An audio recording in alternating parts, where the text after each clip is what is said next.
I wish Tyler Perry would say something.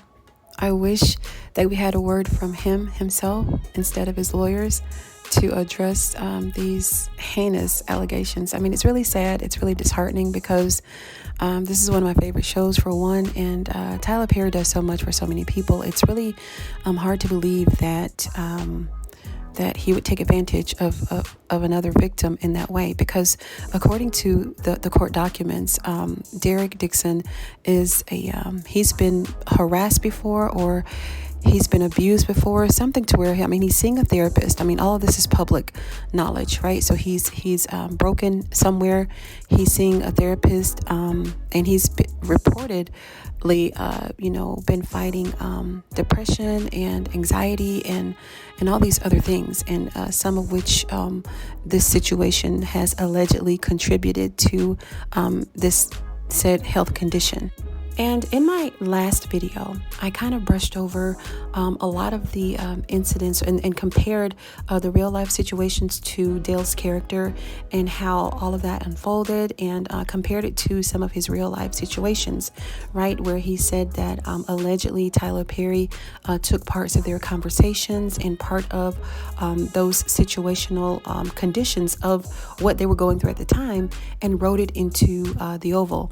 Now, one of those instances is it was very big. It was a big cliffhanger right at the end of season 1 where Mr. Dixon got shot. Well, his character Dale got shot right in the pharmacy where he worked, and that was a big deal. Everybody was shocked. It was so unexpected. And at that time, according to Derek, he basically stated, well, let me just read it. Let me just read the actual complaint. It reads, on occasion, when Mr. Perry was drinking, he started to become extremely annoyed when Mr. Dixon avoided him.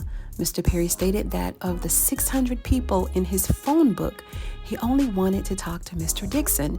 And the text messages read, treat myself right. This is from Tyler. Treat myself right. Then it says, what are you doing? Derek. Then he says, just talking to my sister. Then Tyler says, I roll. Fine. Good night. I'll go through the 600 people in my phone book and be annoyed that I don't want to talk to any of them. And then Derek said, trying to get off so I can go to sleep. LOL, right? So he's kind of flirting back with Tyler. And according to him, he was doing this just to kind of, keep things going a little bit, just to kind of appease him so that he could keep his job. Right? And then Tyler says, I understand, LOL. Then he said, LOL, apparently you're not the only one that's been drinking tonight. And then Tyler says, I just started. And then he said, they didn't, LOL. So we can kind of tell from this conversation or from this screenshot that they were discussing something else, prior to them saying this. But I'm sure that the lawyers were trying to basically establish that, he was flirting with him and that singling him out, saying that he was the only person that he really wanted to talk to. Then it goes on to say, Dixon did his best to tiptoe around Mr. Perry's sexual aggression while keeping on Mr. Perry's good side. Mr. Perry made it clear to Dixon that if Dixon ignored Perry or failed to engage with his sexual innuendos, Dixon's character would die in the next season. Indeed, Dixon's character Dale was shot 4 times in the chest at the end of the first season on the Oval. And Perry always held this over Mr. Dixon's head, implying that Dale would survive if Dixon kept Perry happy. Once Perry recognized the extent of control that he had over Mr. Dixon, he escalated this behavior. On multiple occasions, Mr. Perry sexually assaulted Mr. Dixon, including one instance where he forcibly pulled off Mr. Dixon's clothing, groping. Okay, I'm going to stop there because I don't want to get flagged on any of this, but I'll leave a copy of this down below just in case you haven't read it yet. But I really wanted to focus on that in this video because we all remembered it, right? So this is a clear indication that he's saying that these real life situations were happening according to however Dale was written in the show, if he survived or not. So he came back the next season. So go figure. I just don't, sometimes people, they always say that, predators will prey on the weak and they will prey on people who are less likely to fight back, like I said in my previous video. And, I've just never understood when there's assault that happens between 2 men. that, you're not allowing someone to do it, but not really standing up for yourself. Because in this claim, it just kind of goes on, oh, well, this happened. I was assaulted, and then, Tyler pretended as if nothing happened. Like, what happened after that? Like, did you punch him in the face? Did you push him? Did you run? What happened? Like, in real time, right?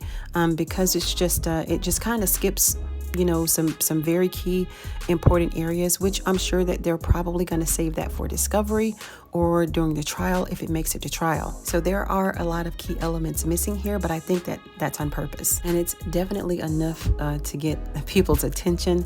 Our local news here has been running this story all morning. It's like every other story. It's Tyler Perry this, Tyler Perry that, and just they won't let up. It's all morning long. But this is huge. And it's really a sad thing to see that your job is, your boss, your employer is hanging this over your head. That's got to be a tough spot to be in, just on a regular level, even if you're not a celebrity or, your face isn't plastered on a weekly TV show or 2 weekly TV shows, because he played on Ruthless and The Oval. They didn't run at the same time in that way because he was either on one or the other. But, when it's in syndication, it can be on different channels, different streams, so he's plastered all over the television, right? But you're having to go through this, if this is true. But this is why I want Tyler to say something. Say something. Tyler always speaks on other people's behalf. He's always speaking up. He's always, he doesn't keep quiet in this manner. But I think that because it's him that's on the receiving end of these documents and these charges, that he's being advised not to say anything. That's the only way that I can see that Tyler's going to just not say something, right? But comment down below and let me know if you guys remember Dale getting shot, and give me some feedback on your thoughts about, what Dale could have been going through at this time, filming that last and final scene. That could have been his last and final scene because, like I said, he came back for season 2 and 3 and 4 and season 5. So he's still there.